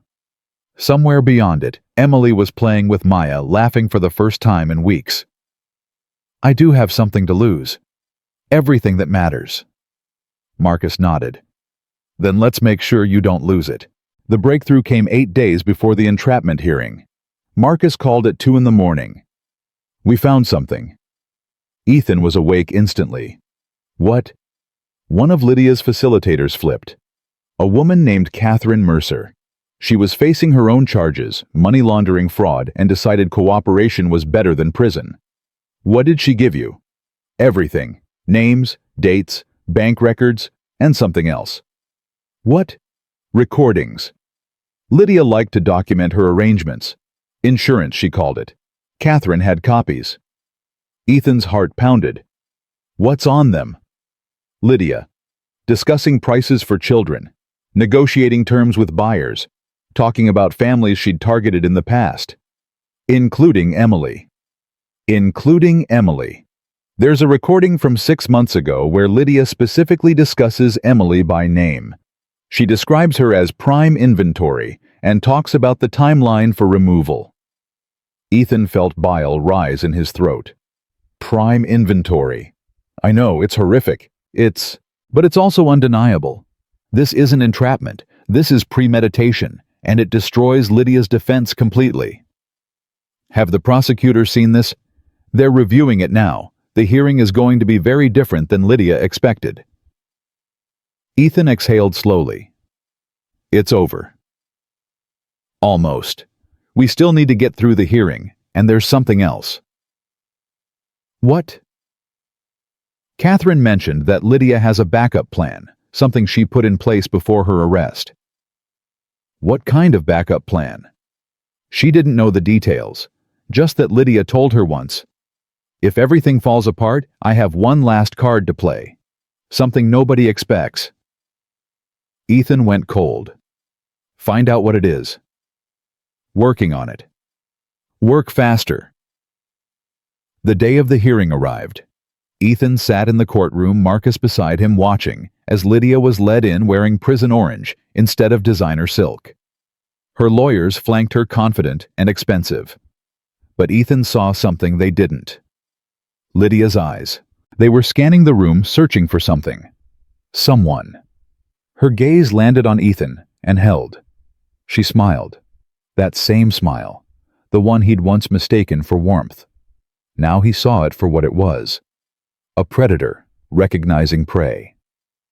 The judge entered. Everyone rose. We're here to determine whether the defendant's recorded statements should be excluded on grounds of entrapment, the judge announced. Defense, you may begin. Lydia's lead attorney stood. He was smooth, practiced, every word calculated for maximum impact. Your Honor, my client was the victim of an elaborate deception. Mr. Cross faked a debilitating injury and manipulated my client into believing she was in a position of trust. He recorded private conversations without consent and deliberately provoked statements that were taken out of context. The attorney paused dramatically. This is not justice. This is a wealthy man using his resources to frame an innocent woman because their relationship ended badly. Ethan's lawyer stood. Your Honor, the prosecution has new evidence that directly contradicts the defense's narrative. What evidence? Recordings made by the defendant herself, prior to her relationship with Mr. Cross, documenting similar activities with other families. Lydia's face flickered, just for a moment. Then the mask returned. Her attorney objected. "We've had no time to review this evidence." "These recordings were obtained legally through a cooperating witness," the prosecutor continued. "They establish a clear pattern of behavior spanning nearly a decade. Ms. Bennett was not entrapped. She was executing a premeditated plan." The judge held up a hand. "I'll review the evidence in chambers. Recess until 2 o'clock." Everyone stood as the judge exited. Lydia turned to look at Ethan. Her smile was gone. In its place was something raw, dangerous. She mouthed 2 words, "Not over." 2 o'clock came. The courtroom filled again. The judge returned with a folder of documents. "I've reviewed the new evidence," he said. "The recordings are authentic and admissible. They demonstrate that Ms. Bennett's actions were not the result of entrapment, but rather part of a long-standing pattern of criminal behavior." He looked directly at Lydia. "The motion to exclude is denied. The defendant's statements will be admitted in full. Additionally, based on the severity of the new evidence, bail is revoked. Ms. Bennett will remain in custody pending trial." Lydia shot to her feet. "This is a setup. They fabricated those recordings." "Ms. Bennett, sit down." "I won't be silenced. This man destroyed my life." Guards moved toward her. Lydia backed away, her eyes wild. "You think you've won," she screamed at Ethan. "You think this is over. I still have—" A guard grabbed her arm. She twisted free. "I still have the card, the one nobody expects. Ask your precious maid what she's hiding." The courtroom erupted. Guards restrained Lydia.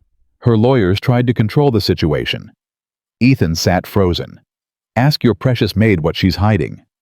What did that mean? Lydia was dragged from the courtroom, still screaming. "She knows. Ask her about Baltimore. Ask her what happened in Baltimore." The doors slammed shut behind her.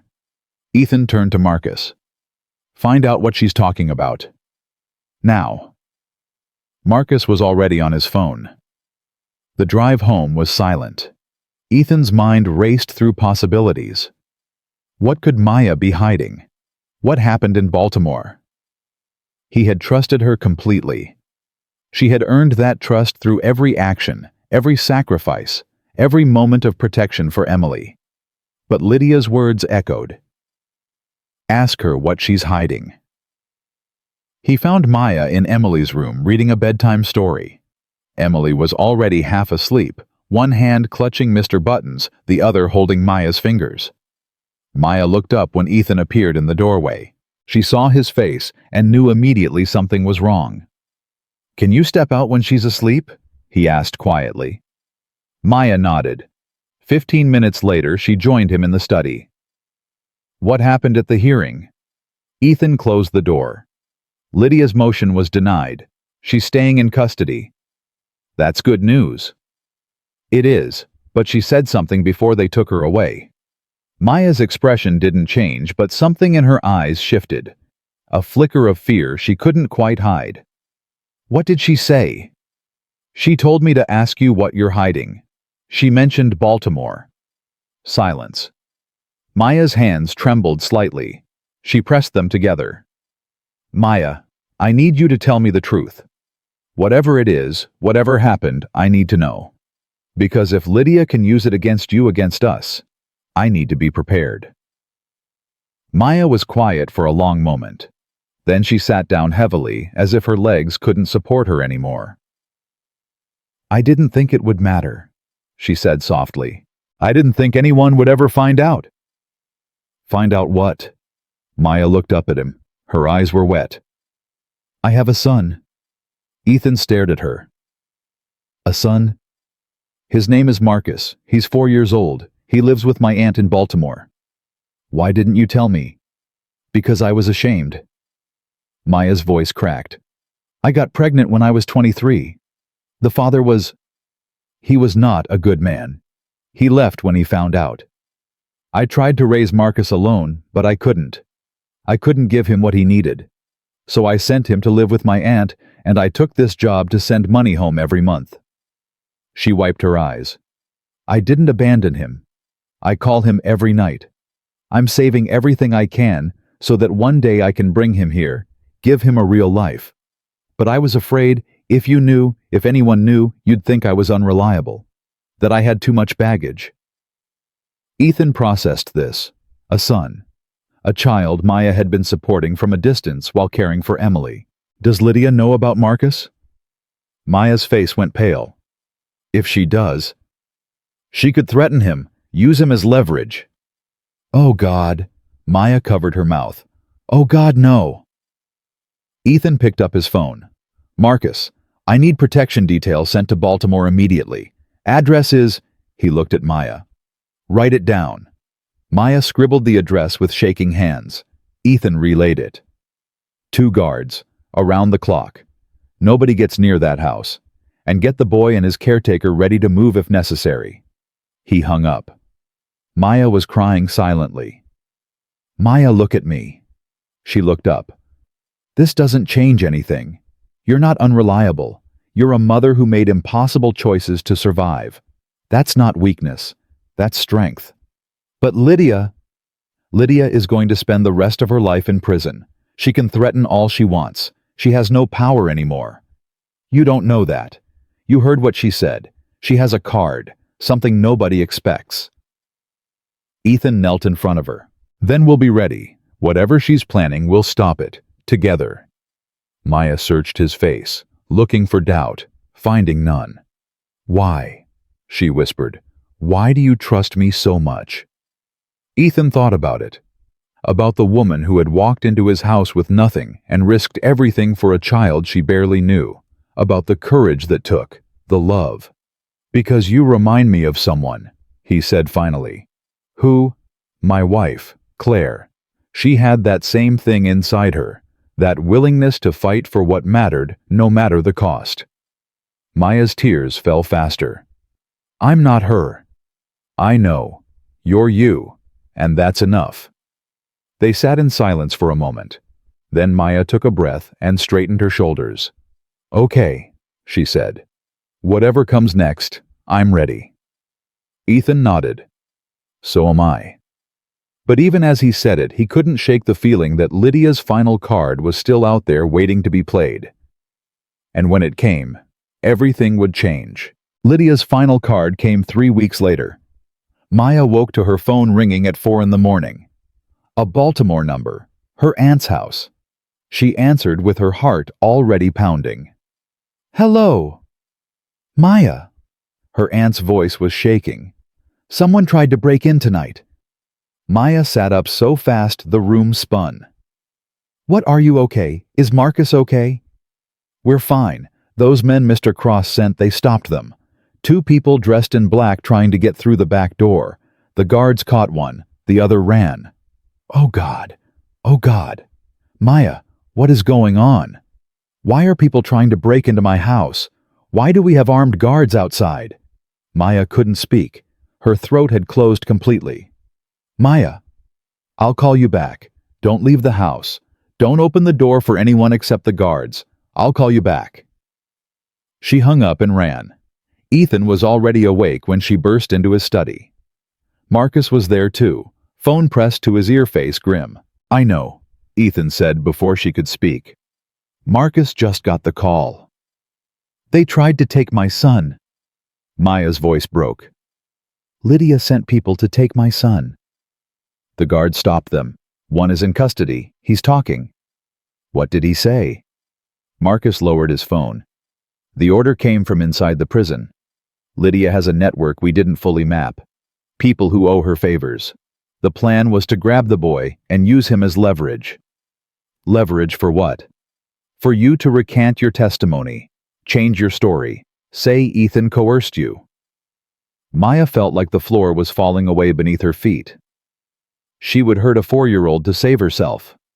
She would do anything to save herself, Ethan said quietly. That's who she is. Maya sank into a chair. Her hands were shaking so badly she couldn't control them. I can't do this anymore. I can't. My son is in danger because of me.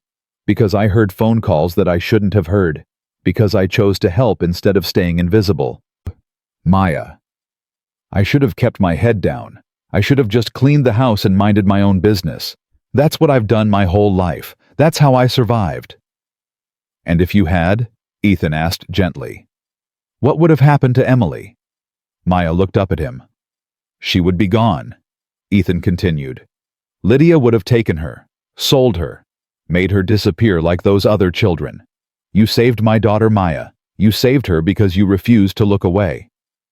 But now my son is safe because we protected him, because we're going to keep protecting him." Ethan stood and walked to her. He knelt down so they were eye to eye. "Bring him here." Maya blinked. "What?" "Your son, Marcus. Bring him here. Your aunt too if she wants. We have room. We have security. You shouldn't have to choose between your child and your safety." Maya stared at him. "You would do that? After everything you've done for Emily, after everything you've sacrificed? It's the least I can do. I'm your maid. Your family." The word hung in the air. Maya had never had a family. Not really. Just people who needed her. People she took care of, people who left when things got hard. But Ethan was looking at her like she belonged, like she mattered, like she was worth protecting. "I don't know what to say." "Say yes." Maya thought about Marcus, his laugh, the way he said "Mama" when she called at night. The drawing he'd sent her last month, a stick figure with big curly hair labeled "My Mommy" in crooked letters. She thought about Emily. The yellow sunshine, the stuffed rabbit, the whispered conversations with grandmothers who watched from somewhere beyond. She thought about all the years she'd spent surviving, never belonging, never staying. Maybe it was time to stop running. "Yes," she whispered. "Okay, yes." Marcus flew to Baltimore the next morning with a security team. By evening, Maya's Aunt Gloria and 4-year-old Marcus were on a private plane to New York. Maya waited at the door of the Cross estate, her heart beating so hard she could feel it in her fingertips. Emily stood beside her, bouncing with excitement. "Is he really coming?" "Your little boy. He's really coming." "What's he like?" "He's silly and loud, and he loves trucks." "I love trucks too." "Then I think you'll be friends." The car pulled up the long driveway. Maya couldn't breathe. The door opened. A small boy tumbled out, all energy and confusion, looking around at the massive house with wide eyes. Then he saw her.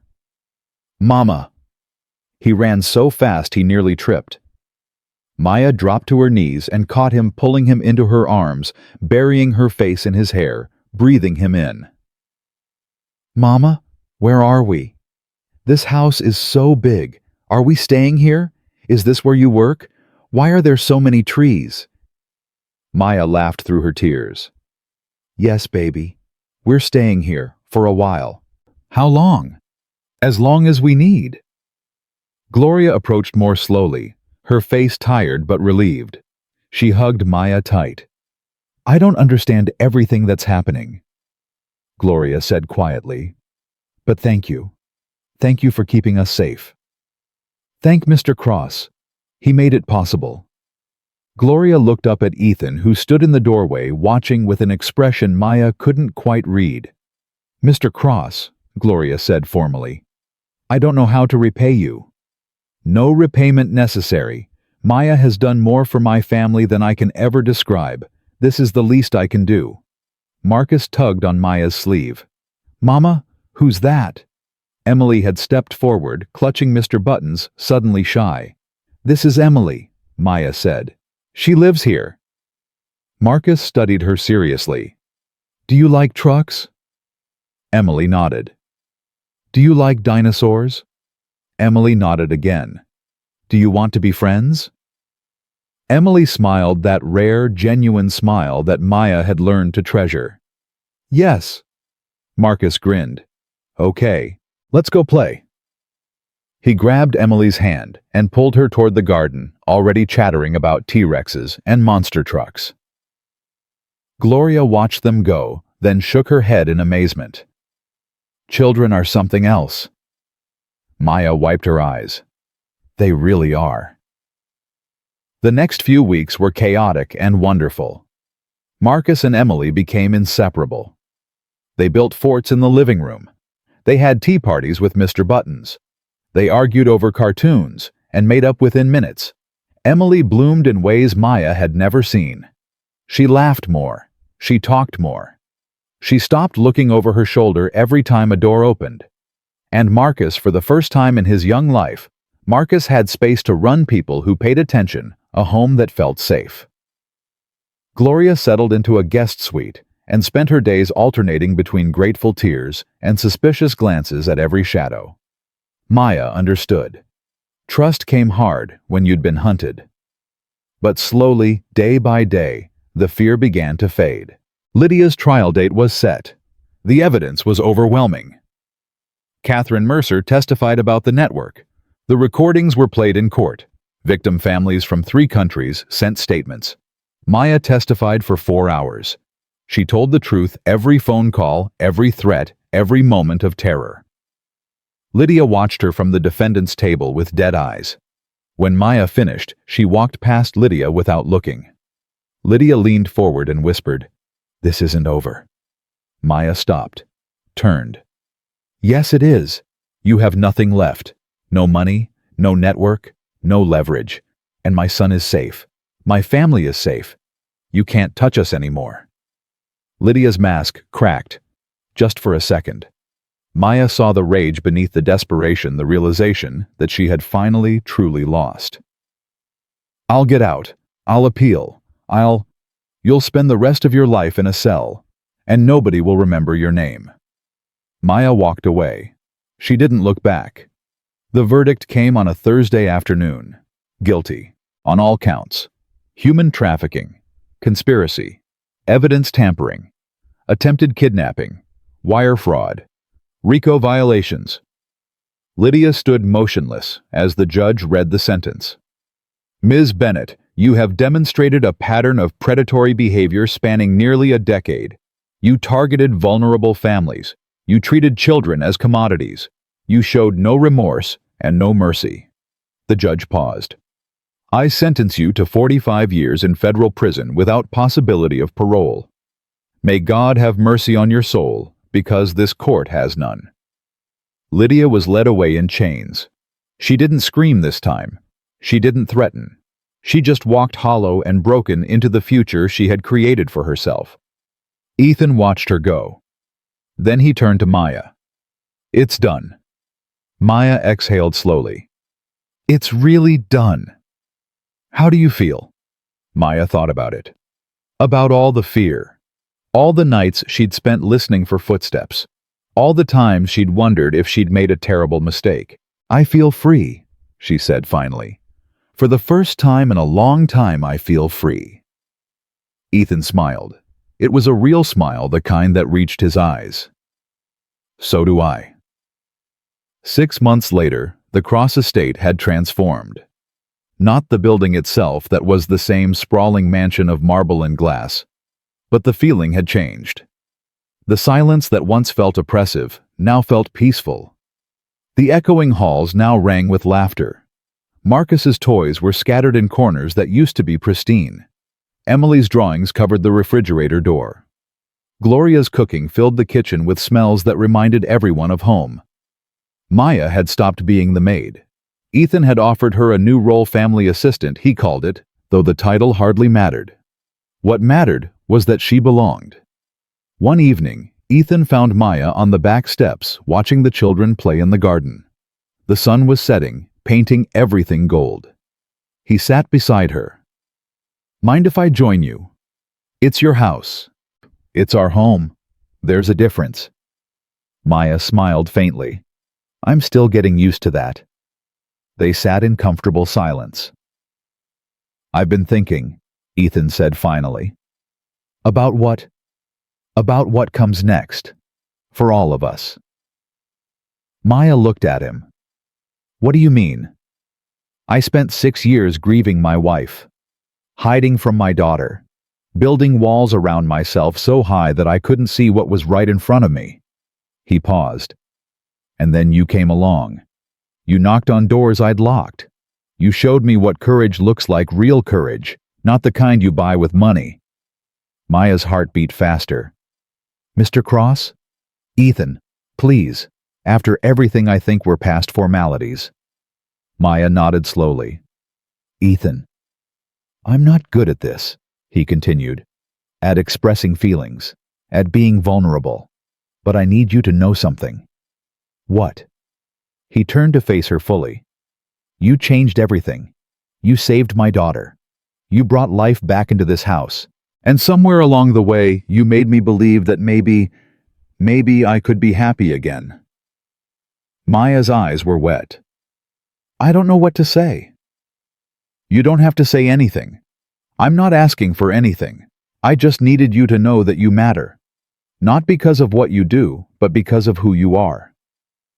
Maya looked at this man, this billionaire, who had pretended to be helpless, who had fought like a lion for his daughter, who had opened his home to a maid and her family without hesitation. You matter too, she said quietly. More than you know. They sat together as the sun disappeared below the horizon. Not touching, not speaking, just existing. Side by side. It was enough. For now, it was enough. The wedding happened on a spring afternoon, 1 year after Lydia's conviction. Small, private. Just family and close friends gathered beneath the old oak tree where Emily loved to draw. Maya wore a simple white dress. Gloria had cried while helping her get ready. Marcus served as ring-bearer, walking down the aisle with exaggerated seriousness, clutching the pillow like it contained the secrets of the universe. Emily was the flower girl, scattering yellow petals, her mother's favorite color, and grinning at everyone she passed. Ethan waited at the altar, his hands steady, but his eyes bright with emotion. When Maya reached him, he took her hands in his. I spent years believing that love meant loss, he said, his voice rough. That caring for someone meant eventually losing them. But you taught me something different. You taught me that love means choosing, every day, over and over. Choosing to stay, choosing to fight, choosing to build something together. He squeezed her hands. I choose you, Maya, today and every day after. Not because I need you, but because I want you. Because you make me better. Because you make us whole. Maya's tears fell freely. I never believed I could have this, she said. A home. A family. Someone who saw me, really saw me, and didn't look away. I spent my whole life surviving, waiting for the next disaster, the next betrayal, the next loss. She took a shaky breath. But you showed me that survival isn't enough. That life is supposed to be more than just getting through. And I choose you, Ethan. I choose Emily. I choose this family we've built from broken pieces. I choose all of it. The officiant smiled. Then by the power vested in me, I pronounce you husband and wife. They kissed as the small crowd cheered. Marcus yelled, "Eeeew!" and covered his eyes. Emily laughed and threw more petals. Gloria sobbed into a handkerchief. And in that moment, under the oak tree, surrounded by the people she loved, Maya finally understood what home meant. Not a place, not a building. People. The ones who choose you. The ones who stay. That night, after the children were asleep and the house was quiet, Ethan found Maya standing at the window of their bedroom looking out at the garden. What are you thinking? He asked, wrapping his arms around her from behind. I'm thinking about my grandmother. What about her? She used to tell me that the world was hard, but that didn't mean we had to be hard too. She said the bravest thing anyone can do is stay soft in a world that wants to break you. Maya turned in his arms. I think I finally understand what she meant. What's that? Being soft doesn't mean being weak. It means being open, to love, to connection, to all the things that hurt, but also heal. Ethan brushed a strand of hair from her face. She sounds like a wise woman. She was, and I think she's watching right now. smiling.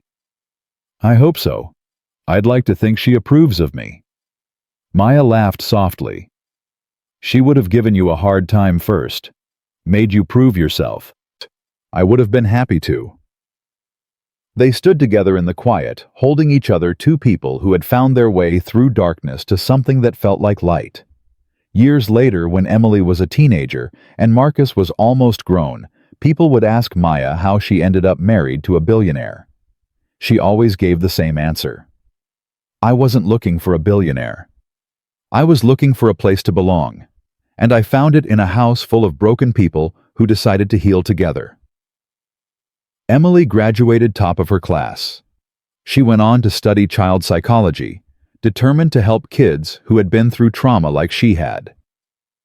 Marcus became an engineer, building things that solved problems, always tinkering, always creating. Gloria lived in the guest house until she passed peacefully at 87, surrounded by the family she'd helped create. Ethan stepped back from business to focus on philanthropy. The Clare Cross Foundation, named for his first wife, became one of the largest organizations fighting child trafficking in the world. And Maya became the heart of everything. The mother, the wife, the grandmother eventually when Emily and Marcus had children of their own. She never forgot where she came from. The poverty, the struggle, the nights she'd spent wondering if survival was all there was. But she also never forgot what she'd learned. That family isn't blood, it's choice. That courage isn't the absence of fear, it's action in spite of it. That the people who seem most powerful are often the most afraid, and the people who seem most invisible are often the strongest. On her 70th birthday, surrounded by children and grandchildren and the accumulated love of a lifetime, Maya looked around the table and felt her grandmother's presence more strongly than ever. Emily raised a glass. "To Mom, the woman who saved us all." Everyone cheered. Maya smiled through her tears. She had started as a maid with nothing but a worn suitcase and a heart full of fear. She ended as the matriarch of a family built on love sacrifice, and the simple decision to stay when walking away would have been easier. Some people are born into privilege. Some people earn it. And some people create it from nothing but courage and the refusal to give up. Maya was the third kind, and her story of a billionaire who pretended to be broken, a monster who was brought to justice, and a maid who became something more would be told for generations. Not as a fairy tale, as proof. That even in a world full of darkness, light can find a way through. That even the most invisible people can become heroes. And that family, real family, is never about where you start. It's about who you choose to become.